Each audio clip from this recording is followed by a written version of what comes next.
Imagine walking into a small clinic, giving just a single drop of blood, and receiving hundreds of medical test results. Within minutes.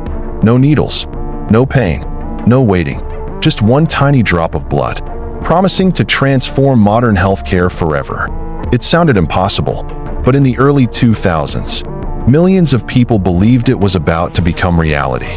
Doctors were fascinated, investors were excited, politicians were impressed, and Silicon Valley saw something even bigger. The next revolutionary technology company. At the center of that dream was a young woman, confident, charismatic, soft-spoken, always dressed in a black turtleneck. Her name was Elizabeth Holmes. She wasn't a doctor. She wasn't a scientist with decades of experience. She was a college student who believed she could completely reinvent the medical testing industry. Or at least, that's what the world believed. Born in Washington, D.C., Elizabeth Holmes grew up in a family that valued education, achievement, and ambition. From an early age, she dreamed of becoming an inventor, someone whose ideas would change millions of lives. She admired history's greatest innovators, especially one man, Steve Jobs.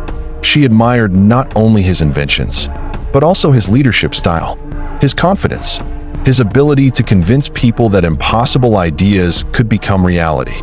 Years later, she would begin dressing almost exactly like him. Black turtleneck, minimalist appearance, calm presentation style. Many people noticed the similarities. Some even called her the next Steve Jobs. At just 19 years old, Elizabeth enrolled at Stanford University, one of the world's most prestigious universities. She studied chemical engineering, but she quickly became convinced that traditional healthcare needed radical change. She believed blood testing was outdated, painful, slow, expensive. There had to be a better way. Then, she made a decision that would change her life forever. She dropped out of Stanford. Most people thought it was a terrible mistake, leaving one of the world's best universities without completing a degree seemed incredibly risky. But Silicon Valley had a different culture. Many legendary entrepreneurs had left college early. Bill Gates, Steve Jobs, Mark Zuckerberg. Dropping out was almost becoming a symbol of ambition. Elizabeth believed she would become the next name on that list. In 2003, she founded a company called Theranos. The name combined two words, therapy and diagnosis. The mission sounded extraordinary: to make blood testing faster, cheaper, less painful, and available to everyone. The company's central promise was breathtaking. Instead of drawing several tubes of blood, Theranos claimed it could perform hundreds of laboratory tests, using only a few drops collected from a finger. If true, the technology would completely transform modern medicine. Millions of patients could receive earlier diagnoses. Doctors could detect diseases much sooner. Healthcare costs could fall dramatically. The idea was revolutionary. Investors loved the vision. Healthcare was worth trillions of dollars. Even capturing a small percentage of that market could create one of the world's largest companies. Money began flowing into Theranos, quietly at first, then rapidly. Elizabeth Holmes became one of Silicon Valley's fastest rising entrepreneurs.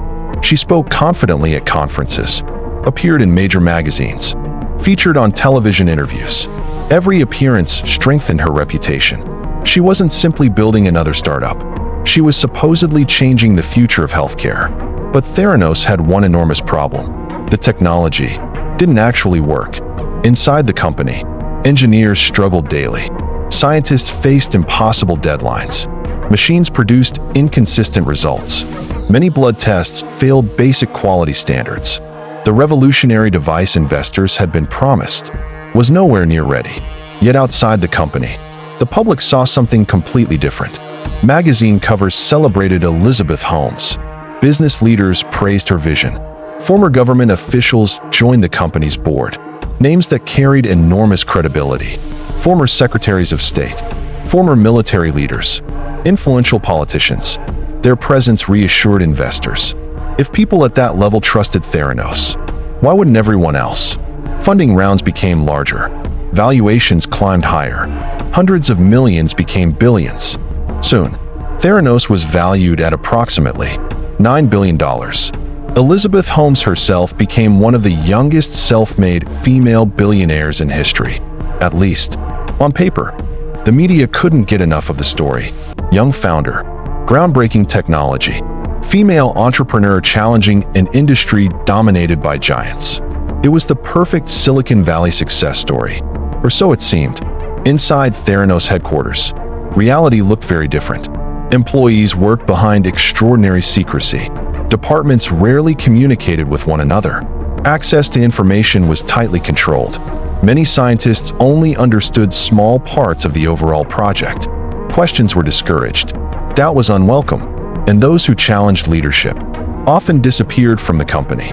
Still, very few outsiders suspected anything. The company's reputation continued growing. More partnerships were announced. More investors joined. More headlines appeared. Everything suggested Theranos was only getting started. But every great deception shares one dangerous weakness. Eventually, reality catches up, because science, unlike marketing, cannot be convinced by confidence. It only responds to evidence, and the evidence inside Theranos was becoming impossible to hide. By 2010, Theranos was no longer just another Silicon Valley startup. It had become one of the most talked about private companies in America. Investors were competing for the chance to invest. Journalists called it revolutionary, and Elizabeth Holmes was becoming a global celebrity. Every interview told the same story. A brilliant young entrepreneur, determined to transform healthcare forever. Her confidence was contagious. She rarely showed emotion. She spoke carefully. Every sentence sounded deliberate. Every promise sounded believable. The company's headquarters reflected the same image. Modern offices, advanced laboratories, high-security access. Visitors were impressed before they even stepped inside. Everything looked cutting-edge. Everything looked expensive. Everything looked successful. Then came one of the biggest breakthroughs in Theranos history. The company announced a partnership with Walgreens, one of America's largest pharmacy chains. The plan was ambitious. Customers would walk into selected Walgreens stores, provide a tiny finger-prick blood sample, and receive laboratory results within hours.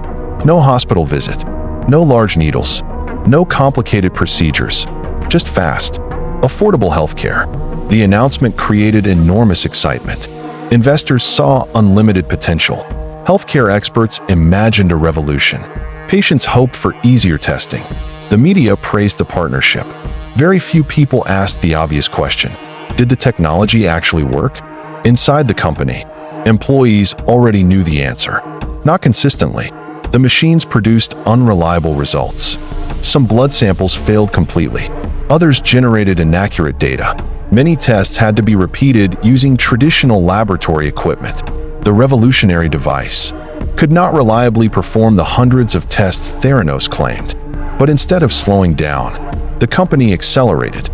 More fundraising, more expansion, more interviews, more promises. The public image became more important than ever. Money continued pouring into Theranos. Powerful investors joined the company. Among them were billionaires, business leaders, and influential families. Many had little background in medical science. They invested because they believed in Elizabeth Holmes. They trusted her vision, and perhaps more importantly, they trusted the respected people already supporting her. Soon, Theranos raised hundreds of millions of dollars. Its valuation climbed to an astonishing $9 billion. Elizabeth Holmes owned a large portion of the company, but inside the laboratories, scientists were becoming increasingly concerned. They knew the machines were struggling. Quality control problems continued. Accuracy remained inconsistent. Some employees feared that incorrect blood test results could affect real patients. For scientists, this wasn't simply a business issue. It was a matter of human health. On paper, she became one of the richest self-made women in the world. Magazine covers celebrated her success. Television programs praised her leadership. Universities invited her to speak. Business conferences welcomed her as one of Silicon Valley's brightest stars. Many engineers worked long hours trying to solve impossible technical problems. Every day brought new pressure. Management demanded progress. Investors expected results. Deadlines grew shorter. Stress increased. Then another unusual pattern emerged. Theranos operated under extraordinary secrecy. Employees were separated into different teams. Departments rarely communicated. Scientists often didn't know what colleagues in the next room were working on. Information was shared only when absolutely necessary. The company explained the secrecy as protection for valuable intellectual property. But some employees believed there was another reason. The less people understood, the fewer questions they would ask. Workers who challenged management often disappeared from important projects. Some resigned, others were dismissed. A culture of silence slowly developed. People became afraid to speak openly, not because they lacked ideas, but because they feared the consequences. Despite growing concerns, the outside world remained unaware. Investors celebrated every funding round. Business magazines praised Theranos. Politicians visited the company. Military leaders joined the board of directors. Their presence made Theranos appear even more credible. If former government officials trusted the company, surely the technology had been carefully verified, or so everyone assumed. But assumptions can be dangerous, especially in medicine, because medicine depends on evidence, not confidence, not marketing, not charisma, only evidence. And inside Theranos, the evidence continued raising uncomfortable questions. Some employees reached a breaking point. They believed remaining silent was becoming impossible. Patient safety mattered more than company loyalty. Scientific integrity mattered more than billion-dollar valuations. For the first time, people inside the company began considering something extraordinary: speaking to outsiders. Becoming a whistleblower is never easy. It means risking your career, your reputation, your future. But sometimes, remaining silent carries an even greater cost. Meanwhile, Elizabeth Holmes continued appearing in public. Her speeches inspired audiences. Her interviews attracted millions of viewers. She confidently described a future where Theranos would completely transform healthcare. Every appearance strengthened investor confidence. Every headline pushed the valuation even higher. The company looked unstoppable, but hidden beneath the success, a storm was gathering. One journalist, known for asking difficult questions, had started investigating Theranos. Unlike many reporters, he refused to accept carefully prepared demonstrations. He wanted proof, real data, independent verification, scientific evidence.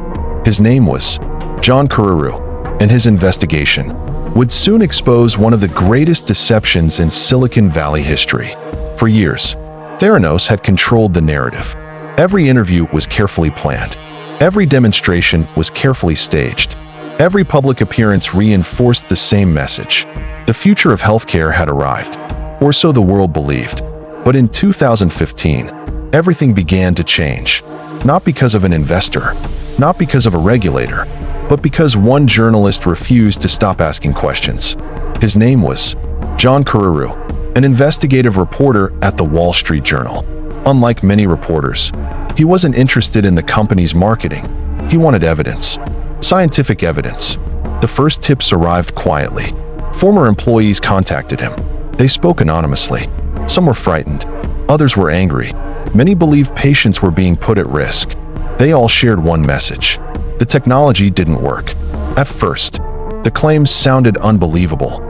How could a company worth $9 billion, supported by famous investors, former secretaries of state, and some of America's most influential business leaders, be built on technology that barely worked?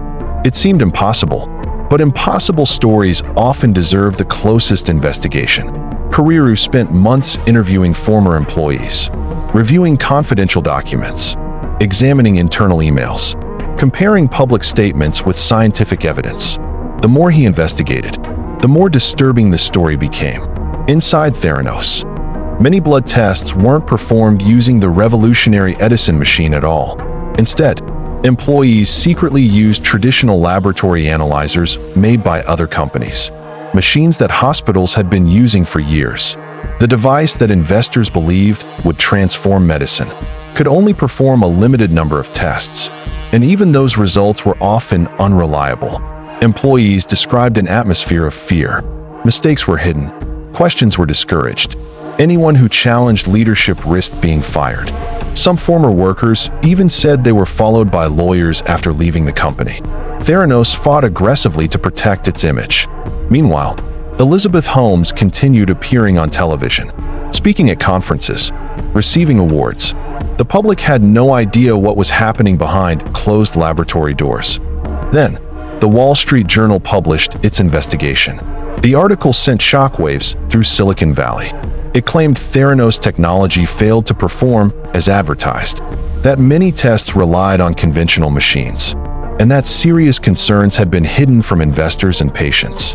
The reaction was immediate. Theranos denied everything. Elizabeth Holmes called the allegations false. The company accused the newspaper of irresponsible journalism. Lawyers threatened legal action.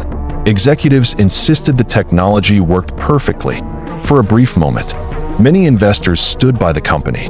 After all, why would they believe a newspaper over a business valued at $9 billion? Confidence didn't disappear overnight, but doubt had finally entered the conversation. Behind the scenes, government regulators began paying attention. Medical inspectors visited Theranos laboratories. They examined equipment, reviewed procedures, inspected quality control records. Their findings were devastating. Inspectors identified serious violations inside the company's laboratories. Testing procedures failed to meet required standards. Quality controls were inadequate. Some patient results could not be trusted. Healthcare regulators concluded that the problems were far more serious than anyone had imagined. The consequences came quickly. Theranos was ordered to stop using many of its testing devices. The company voided thousands of blood test results. Imagine receiving a medical diagnosis, only to learn months later that the result might never have been accurate. For thousands of patients, that nightmare became reality. Doctors who had trusted Theranos were shocked. Patients felt betrayed. Investors became nervous. Business partners began distancing themselves. The perfect image that had taken years to build started collapsing within weeks. Then came another devastating blow. Walgreens, one of Theranos' biggest partners, ended its relationship with the company. Health centers inside Walgreens stores were closed. The partnership that had once symbolized the future of healthcare was over. As investigations continued, more employees decided to speak. One whistleblower became another, then another. Each testimony revealed new details: internal pressure, technical failures, questionable decisions, broken promises. The evidence continued growing. Elizabeth Holmes remained publicly confident. She promised improvements. She insisted the company would recover. She continued telling investors that Theranos was changing the world. But reality was moving in a different direction. Facts were replacing promises. Evidence was replacing marketing. And trust was disappearing. The company's valuation began to collapse. Investors who once celebrated extraordinary growth now questioned everything. Had the technology ever worked? Were financial claims accurate? Had they invested in innovation or illusion? By 2016, the answer was becoming painfully clear. Theranos wasn't experiencing a temporary setback. It was facing a complete crisis. The company that once symbolized Silicon Valley's future was now fighting for survival. But the biggest consequences were still to come, because investigators were no longer asking whether the technology worked. They were asking something far more serious.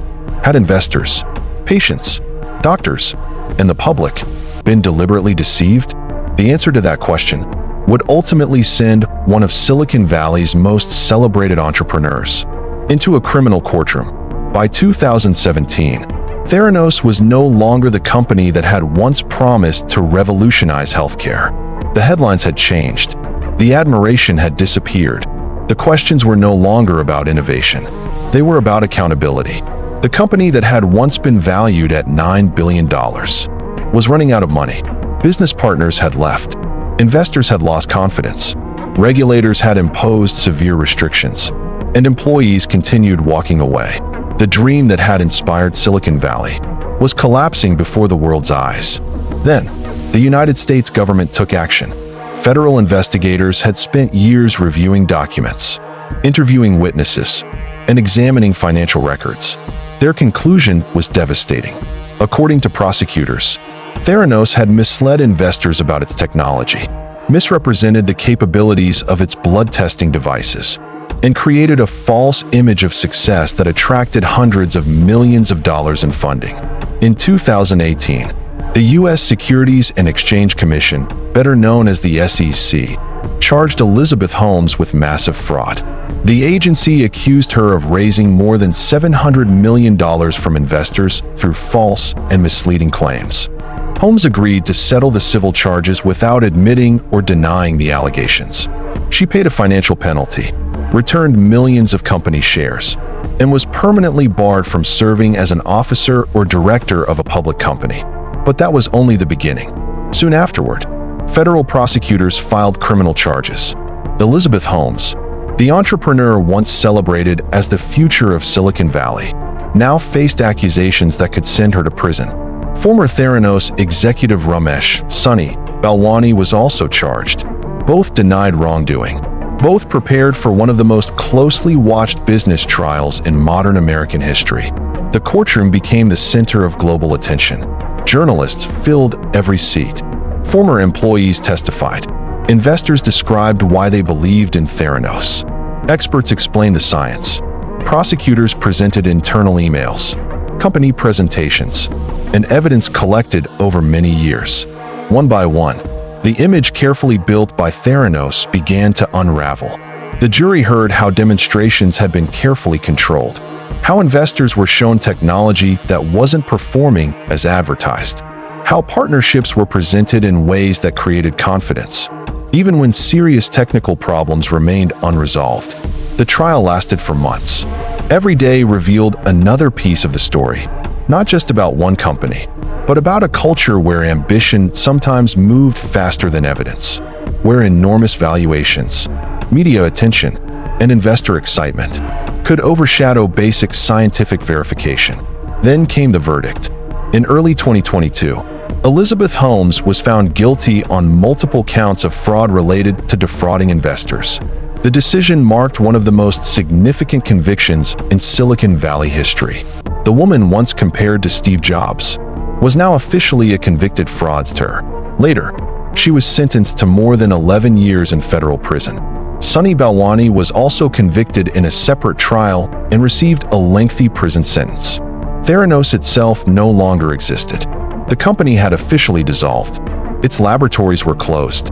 Its offices emptied. Its equipment sold. The startup that once promised to transform medicine had vanished. For investors, the losses were enormous. Hundreds of millions of dollars disappeared. Some of the world's wealthiest families lost substantial investments. Even experienced business leaders admitted they had been deceived. But perhaps the greatest cost wasn't financial. It was trust. Patients trusted the technology. Doctors trusted the laboratory results. Investors trusted the company. The media trusted the story. And the public trusted the image of innovation. That trust was broken. The Theranos scandal also forced Silicon Valley to confront uncomfortable questions. Should startups be allowed to operate in secrecy when public health is involved? Can charisma replace scientific proof? Should investors demand independent verification before believing extraordinary claims? The answers became clearer after Theranos. Extraordinary claims require extraordinary evidence. Today, business schools around the world study the Theranos case. Medical ethics courses examine its failures. Entrepreneurs learn about the dangers of promising technology that has not been proven. Investors use the story as a reminder to perform deeper due diligence. Theranos has become a permanent lesson in business history. Elizabeth Holmes once said she wanted to change the world. In a way, she did.